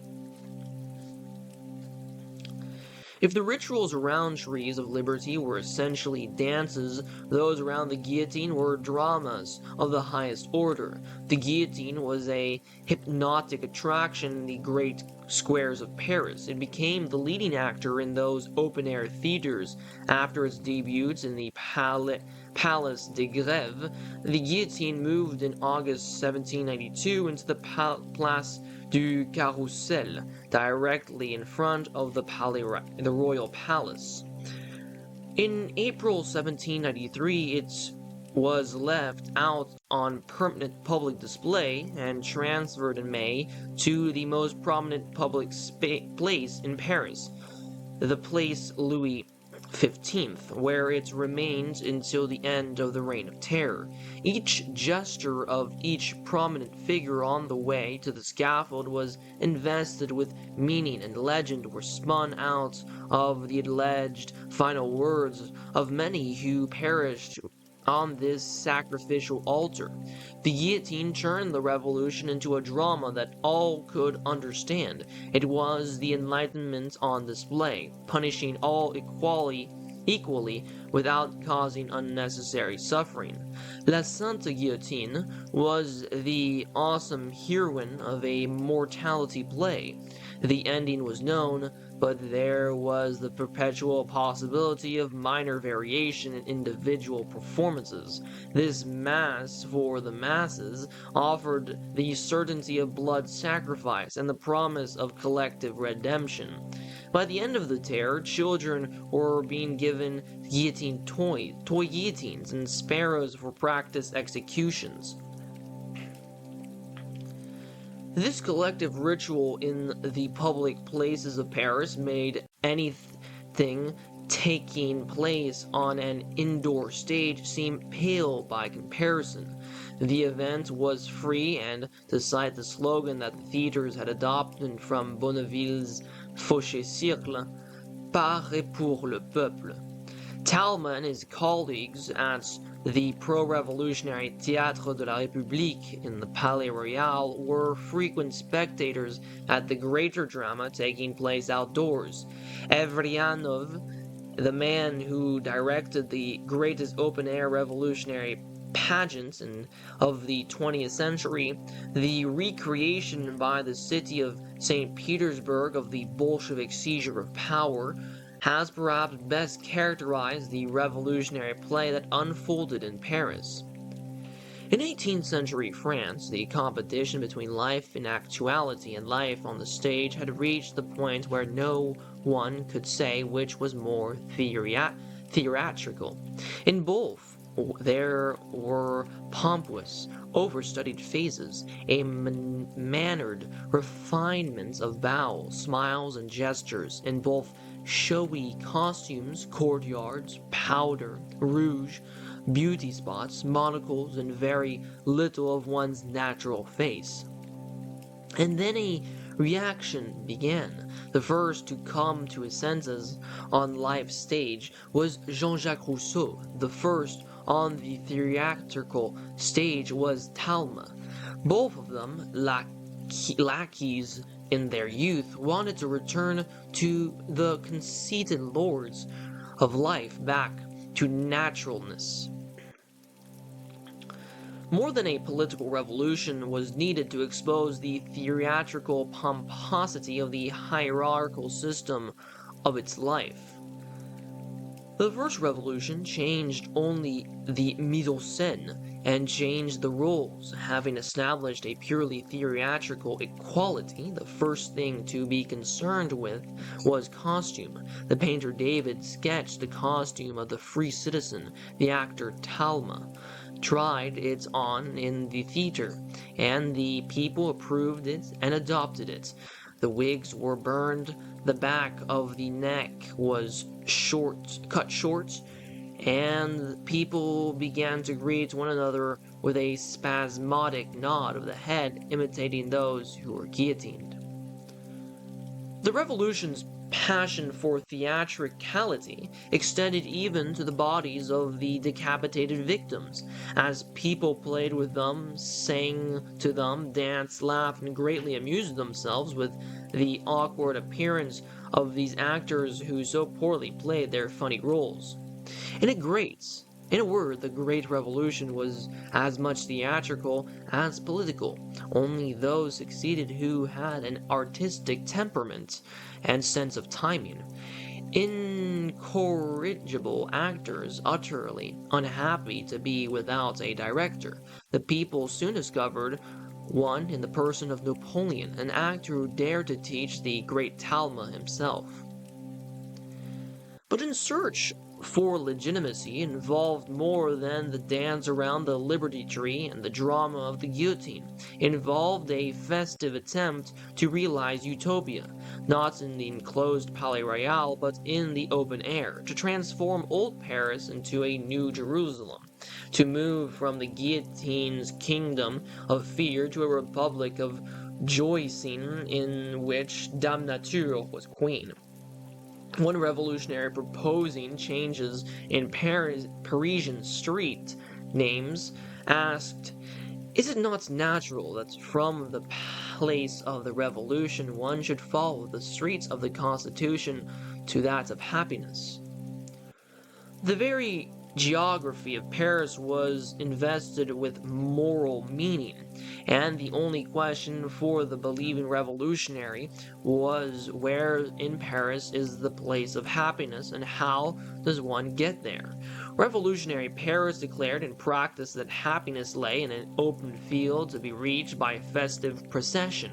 The destination for the first and the last of the great revolutionary festivals was the largest open space in central Paris, its ultimate amphitheater for the drama of revolutionary redemption, the Champ de Mars. Some 100,000 Parisians dug up this large military review grounds and created a natural earthen area for the Feast of Federation on July 14, 1790, the first Bastille Day.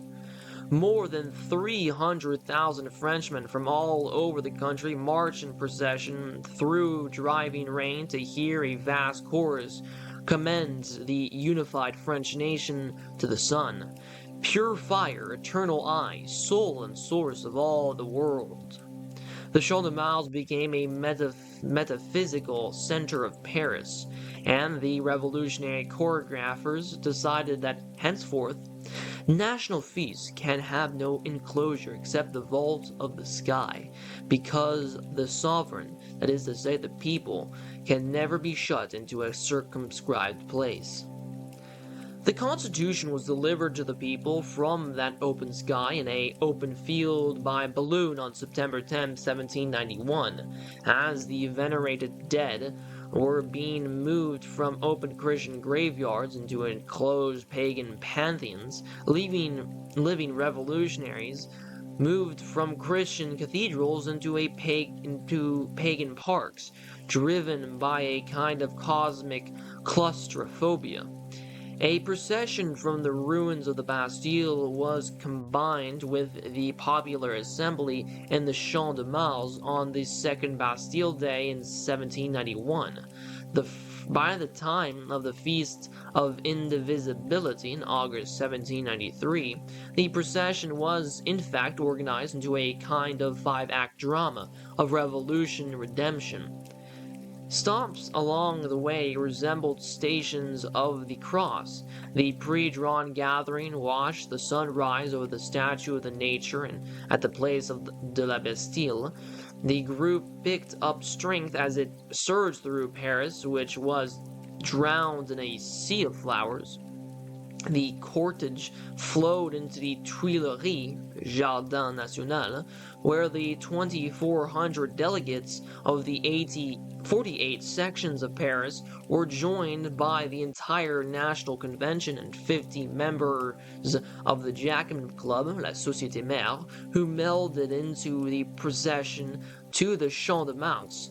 So many flowers, fruits, and even vegetables were carried that the festival had been called a vegetable metamorphosis of Paris. A float at the center of the procession was drawn by 8 bulls with gilded horns carrying a printing press and a plow, each under a tree of liberty. The Champ de Mars was newly planted with trees, and the spectators from previous festivals now became participants on the giant mountain, raised up as an altar to nature, with 100,000 people on it singing antiphonal responses to cues from trumpets and cannons. Paralleling the development in festivals from assembly to procession was the shift in the locus of legitimacy from space to time, from nature to history. With the formal adoption of a new revolutionary calendar by the convention in the fall of 1793, utopia became temporal. Nowhere became some time, and time was just beginning a new march that would be novel, majestic, and simple like equality. Nature itself sanctified the founding of the new era on the day of the sun's autumnal equinox, September 22nd, 1792, at the very moment when equality was marked in the skies between days and nights, and the sun passed from one hemisphere to another. Authority on earth passed from the monarchical to republican government. The new calendar reflected the rationality and simplicity of nature and provided an elegant nomenclature of neologisms, suggesting a vague rural and agricultural ideology. The calendar was divided into the 4 seasons with new names for months designed to suggest the mood of each: mournful aux endings for winter months, pluviose, venteuse; spring names in als suggesting new growth, germinal, floreal. The week, based on the religious idea of 7 days of creation, was eliminated altogether. Sundays and Saints' Day were replaced by feasts consecrating natural, largely agricultural objects, trees, fruits, domestic animals. The latter, wrote one of the authors of the calendar, should be far more precious in the sight of reason than beatified skeletons dragged from the catacombs of Rome. He rejoiced that cultivation had replaced cult in France, invoking nature in both its senses, as higher law and as simple countryside, as the supreme authority of the new order, and announcing the need to complete the physical revolution with a revolution in the moral order. Robespierre had proclaimed the universal religion of nature. Varlet labeled 1793 the first year of truth, and addressed a new declaration of the rights of man in the social state to the people of nature. A new version of La Marseillaise began. Voici le jour où la nature reprend ses droits sur l'univers. The last great festival on the Champ de Mars, the Feast of Supreme Being, on June 8th, 1794, was the largest, 500,000 participants. The simplest and the most profoundly pastoral animals of warfare were excluded, with only peaceful cows and doves permitted in the cortege. The couplet for sunrise urged participants to begin the day in the fields, tête-à-tête avec une fleur, and the vegetable exuberance under sunlight skies caused many to believe in a kind of greening over the guillotine. The instrument of death had disappeared under the trappings and flowers.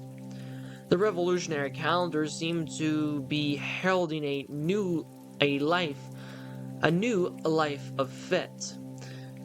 But within a few weeks, Robespierre himself had been guillotined, utopian expectations had receded, and the Champ de Mars had become once again a place for military drill. The only innovative festival to be held there in the later revolutionary period was a national industrial exposition for workers in 1798, the first exhibition of this kind in modern France.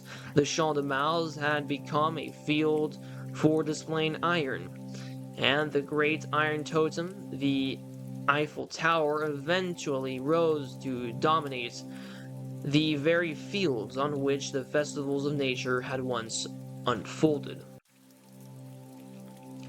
One speaker later looked back on the great festivals as representing, in the navigation of life, what islands are in the midst of the sea, places for refreshment and rest.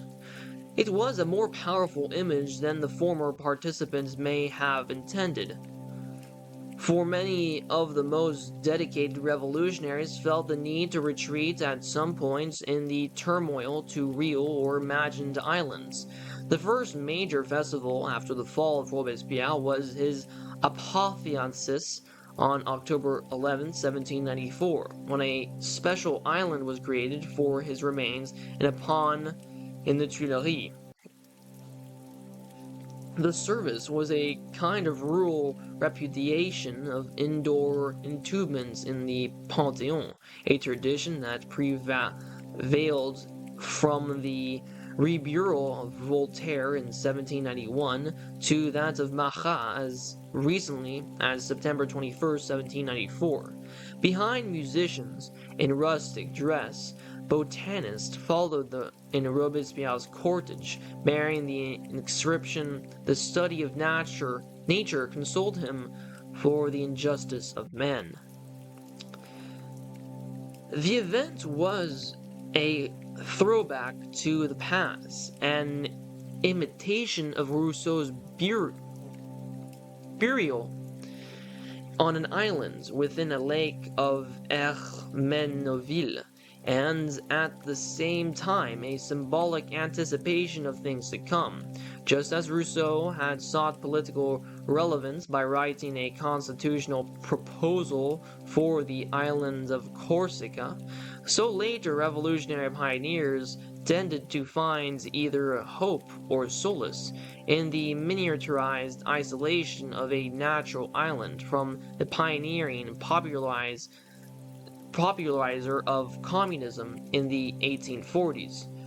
Goodwin Barmby, who successively sought out the island of Sark, Man, and Whites for his first communistary, was the leader of the rival tradition of revolutionary nationalism.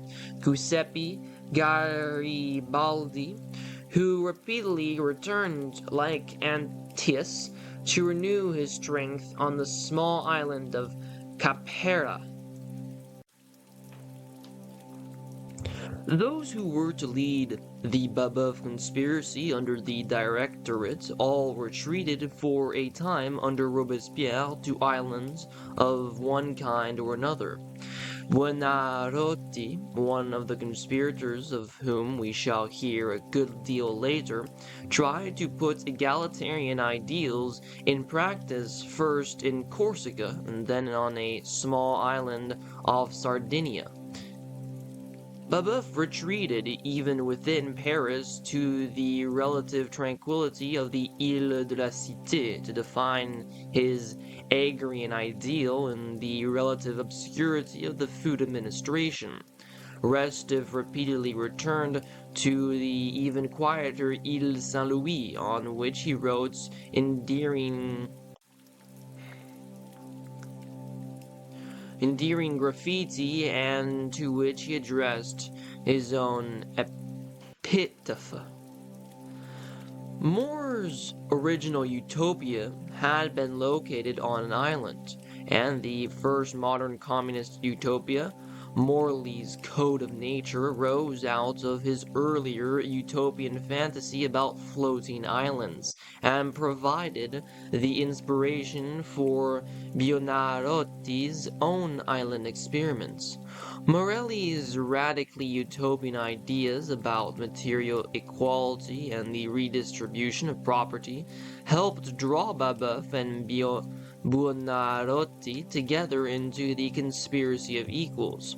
They turned for ultimate ideological guidance to a popularizer of Morelli and a choreographer of the revolutionary festivals, Sylvain Maréchal. Maréchal was impelled to revolutionary utopianism, which came to include extreme atheism and anarchism, both by Rousseau and by the German pre-Romantic poets. He used the pastoral forms of the latter to write in 1779 a long elegy, The Tomb of J. Rousseau, returning regularly to his island burial place and publishing a second edition at Hermenonville itself upon the outbreak of the Revolution.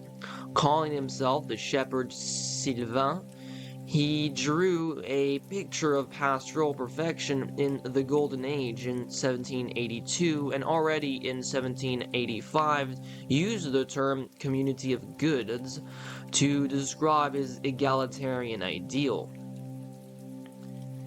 In the early years of the Revolution, he wrote Dame Nature et the Bar of the National Assembly, and a code of nature of his own. In 1793, he published at Bonneville's Press a blueprint for the new Golden Age, which called for reorganizing society into small families modeled on the communal peasant units of the Auvergne and Franche-Comté. Well before his Manifesto of Equals, Maréchal warned that revolution is not completed, and that there will be a new and more equal distribution of goods. Under the Directorate, Maréchal retreated from the Champ de Mars to the private islands of his imagination. He and his friends returned to underground cafes, but no longer to the arcaded splendor of the Palais Royal, which had been largely transformed into fashionable restaurants for the jeunesse dorée, whence lobster thermidor and tortoni ice cream. The hardcore of committed revolutionaries now met in the more plebeian cafes, the Café Manoury on the left bank and the Café des Bains Chinois on Montmartre, where Maréchal composed songs for his red-haired mistress. Tu nous créas pour être égaux, nature aux bienfaisantes mères. Thou created us to be equal, O beneficent Mother Nature. The repeated return of the revolutionaries to the café suggests that Dame Nature was not just a haste classical statue representing rational order and pastoral simplicity. She was also a seductive sorceress, offering the emotional gratification of both mother and mistress. Dame Nature was a goddess with two faces, a Janus who looked back to the rationalism of the 18th century and forward to the romanticism of the early 19th. The modern revolutionary, born at the juncture of these two eras, worshipped both images. He drew intellectually on the belief that nature represents some higher order of perfection, and emotionally on the belief that nature provides earthier forms of satisfaction. We shall turn to the former philosophical concept of nature when we examine the surprising sources of revolutionary ideas about organization. Here we must linger for a moment on the psychosexual elements in the revolutionary understanding of nature.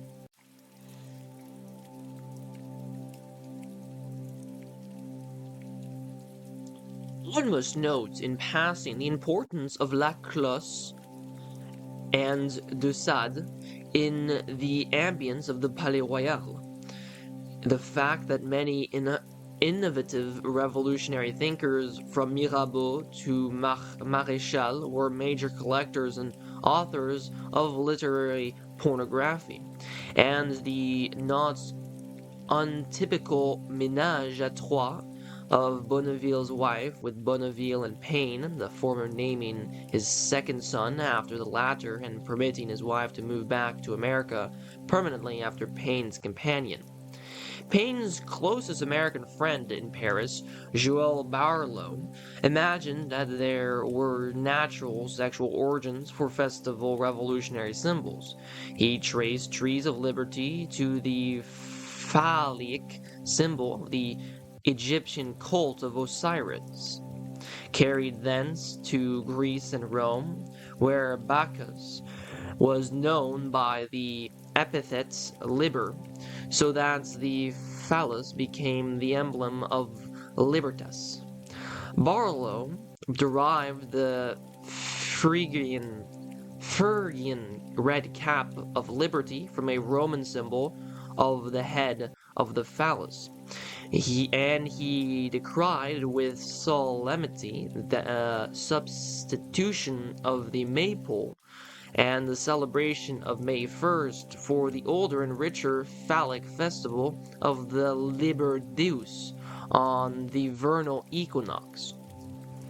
Men have forgot the original object of the institution. The phallus has lost its testicles, and has been for many centuries reduced to a simple pole. Restive, who introduced the word communist, first burst on the European literacy scene with a vivid depiction of a foot fetish in his novel of 1769, Le Pied de Fanchette, ou L'Orpheline Française. He proceeded to produce a virtual encyclopedia of sexual fact and fantasy, climaxing in his defense of prostitutes, Le Pornographe of 1779, and his endless accounts of Paris by night. The very fact of writing his communist work, Monsieur Nicolas, has been described as a shockingly direct sublimation of Restive's erotic drives. As Restive himself explained, failing the physical satisfaction so ardently desired, my imagination gorged itself on ideas. But revolutionary communism was not the main destination of the awakened romantic imagination, which gorged itself rather on the rival tradition of revolutionary nationalism, which swept through France in 1793 and overwhelmed all ideological competition. To understand this powerful visceral force, we must turn to new media of expression, the new psychosexual drives, new physical locations. One must look to the second city of the French Revolution, Strasbourg, to the dark genius who came to rule it, Saint-Just, and to the seemingly improbable fact of German influences on French nationalism. One must consider as well the most immaterial yet emotional form of cultural expression, music. End of Chapter 2. If you have enjoyed this reading and want to see more like it, please consider subscribing. It would be greatly appreciated. And on to next week for Chapter 3, The Objects of Belief.